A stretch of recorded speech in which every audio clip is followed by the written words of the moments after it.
En la primera parte del video mencionamos al final que teníamos muchos tipos de archivos y herramientas para utilizar en bioinformática. Vamos a enfocarnos primero en los archivos y después en las herramientas.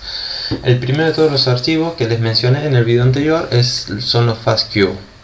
Estos archivos básicamente lo que contienen son todas esas lecturas cortas provenientes de los secuenciadores de nueva generación.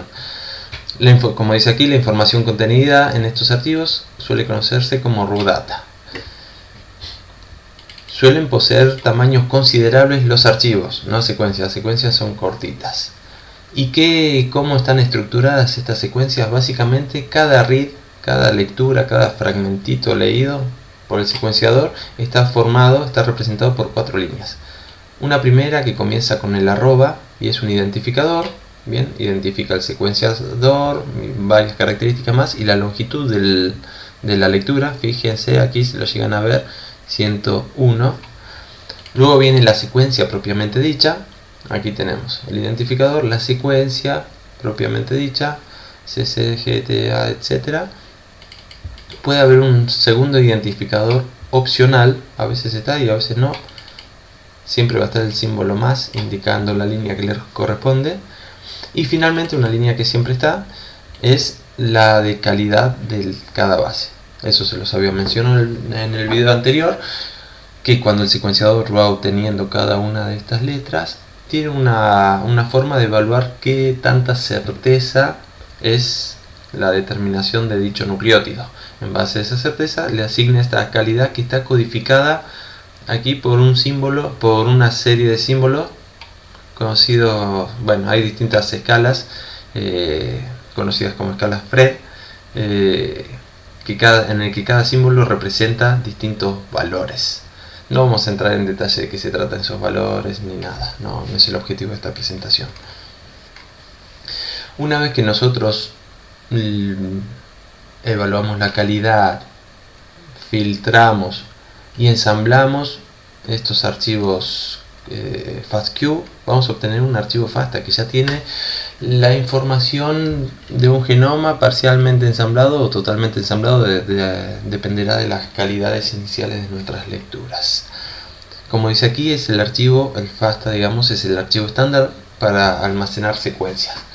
Van a encontrarse con FASTA de ácidos nucleicos y con FASTAs de proteínas. Bien, lo que caracteriza al FASTA básicamente es su estructura compuesta de un encabezado que comienza con el símbolo mayor que, seguido de las secuencias concretas, ya sean de bases nucleotídicas o de aminoácidos si es un FASTA de proteína. Aquí tenemos ambos ejemplos donde se indican los encabezados y las secuencias. Un FASTA de ácidos nucleicos arriba y un FASTA de proteínas abajo. De hecho, estas proteínas corresponden a la traducción de este FASTA. Luego, una vez que tenemos ese ensamblado, podemos realizar anotaciones y tras las anotaciones lo que obtenemos es un archivo GFF. En el archivo GFF básicamente lo que se almacena es la posición de cada una de las características de ese genoma, de las features de ese genoma. ¿Qué son las features? Básicamente las posiciones de los genes, podríamos decir. Tiene una estructura más o menos conservada. La primera línea dependerá si es un GFF3, 2 o 1, hay varias versiones, pero en general indica la versión del GFF que estamos manejando. Luego hay una segunda o varias líneas opcionales que básicamente contiene información de los tamaños y los nombres de las secuencias consideradas. Bien, en nuestro archivo FASTA nosotros podíamos tener 1, 2, 3, 10, 100, 200 secuencias distintas. Bueno, esa información puede ir contenida en estas primeras líneas. En el ejemplo tenemos una sola secuencia contenida y es opcional esa línea. Por último viene la parte más importante, que es la posición de cada uno de las anotaciones en las secuencias. Aquí son básicamente 9 columnas diferentes donde se anota el nombre de la secuencia, bien, y distintas características. Los puntos aquí que ven corresponden a una columna que no posee información en esta anotación en particular. Por último tenemos los archivos Symbank. Los archivos Symbank también almacenan información de las anotaciones, pero en una forma un poco más compleja, como verán aquí. Bien, y se diferencian de OGFF fundamentalmente por su estructura más compleja, por lo cual son más difíciles de analizar. No los podemos abrir en un Excel, por ejemplo, los tenemos que ver en editores de texto o en programas específicos. Y aparte de las posiciones de cada una de las anotaciones, suele poseer las secuencias nucleotídicas correspondientes a esa anotación, las traducciones, si se trata de una secuencia proteica, incluso algunos almacenan el genoma completo desde el que se originaron esas secuencias. Por eso los Symbank son archivos muy complejos y muy pesados porque tienen un montón de información.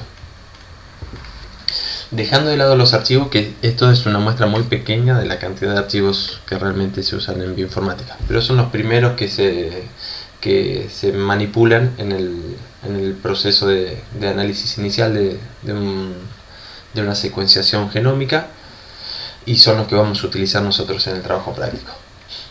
Pero yendo al otro tema, vamos a hablar ahora de las herramientas disponibles para realizar los distintos análisis. Solo algunos de esos análisis. Lo primero que vamos a ver cuando trabajamos en bioinformática es que hay millones, por decirlo de alguna forma, de herramientas para realizar incluso tareas similares. Bien, lo cual en cierta medida es un problema, porque si estamos comenzando a nuestros trabajos bioinformáticos, tenemos que empezar a indagar cuál de todas las herramientas es la más adecuada para lo que queremos hacer. Por eso la pregunta, ¿cuál debemos utilizar? Bueno, para evaluar cuál herramienta nos conviene, yo he puesto que por ahí es importante tener en cuenta tres criterios o principios. Uno es la aceptación por la comunidad científica. Básicamente, cuánta gente la ha usado en el pasado y ha publicado utilizando esta herramienta. Eso le da cierta solidez a la herramienta. El segundo criterio a tener en cuenta son las preferencias y habilidades propias del usuario.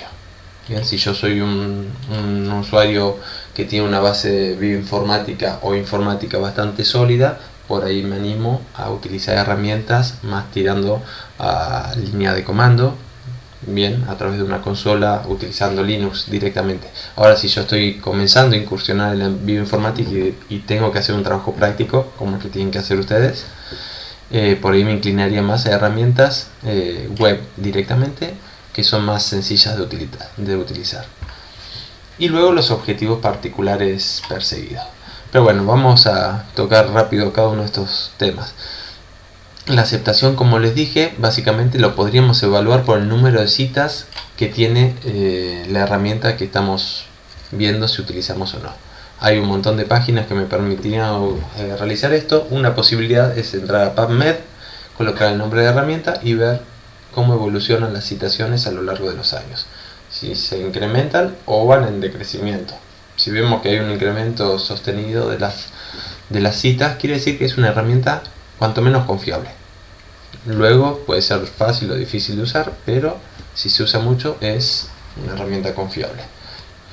En relación a las preferencias, habilidades propias, le dije, eso va a depender de sus, sobre todo, habilidades.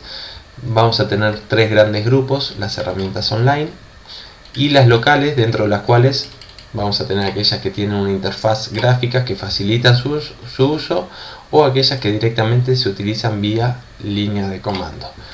Como les vengo insistiendo desde el principio, si se dedican en forma fuerte a la bioinformática, van a tener que acostumbrarse a utilizar este tipo de herramientas. Bien, de hecho, tanto estas, las locales con interfaz gráfica, como las herramientas web, se basan en el fondo en esto. O sea, primero se genera esto y luego alguien se pone a darle ciertas facilidades de uso y genera estas otras herramientas. Pero la base de todo es la línea de comando. O sea que si no existe una herramienta así para realizar cierta tarea, es muy difícil que la vayan a encontrar con una interfaz gráfica u online.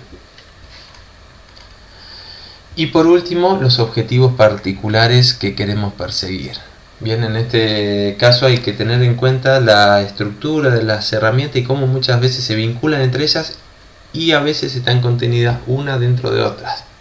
Por ejemplo, si yo quiero realizar anotaciones, voy a tener un montón de herramientas diferentes. Yo les había mencionado que Proca es una de las principales herramientas para hacer anotaciones de genomas bacterianos. Proca, a su vez, cuando se ejecuta, hace uso de otra herramienta, o sea que la tiene embebida, que es Prodigal. Prodigal lleva a cabo la primera etapa de la anotación, que es determinar dónde se pueden encontrar los genes.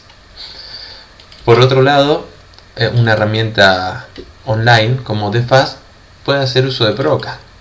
Fíjense cómo hay un doble anidamiento. Bien. U otras herramientas como RAST, por ejemplo, utilizan una herramienta, un submódulo, digamos, diferente a Prodigal para establecer las posiciones de los genes, por lo cual puede dar resultados diferentes a Proca. Ojo con eso. De hecho, lo vamos a ver en el trabajo práctico. Como digo aquí, para comenzar a trabajar es mejor no complicarse demasiado con ciertas etapas, si no nos vamos a volver locos. A veces hay que darle para adelante y seguramente al final tengamos que volver atrás y empezar a corregir algunas cosas. Eso lo va dando la experiencia. Y tratar de seleccionar una herramienta que sea sencilla y cubra el mayor tipo de características posible. ¿A qué me refiero con esto? Que si yo quiero anotar un genoma, bueno, voy a tener herramientas que me anotan genes que codifican para proteínas, genes que codifican para ARN ribosomales o ARN de transferencia, una herramienta para cada cosa.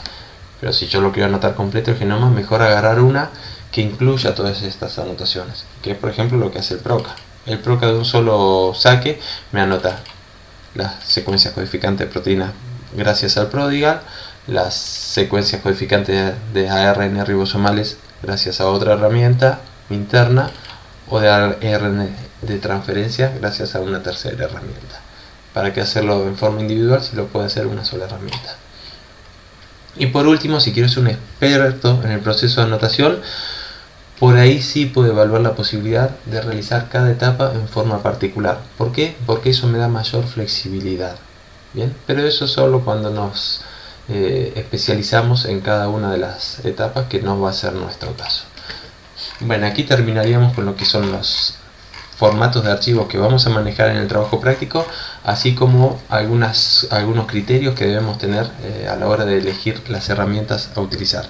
En el trabajo práctico yo ya se las doy preseleccionadas las herramientas y me tomé el trabajo, que fue bastante arduo, de encontrar todas herramientas online para realizar las diferentes tareas, salvo el primer paso, que lo van a tener que hacer localmente en la máquina con un editor de texto. Pero esto sería todo. Con esta presentación creo que podrían comenzar a dar los pasos iniciales del trabajo práctico bioinformático planteado.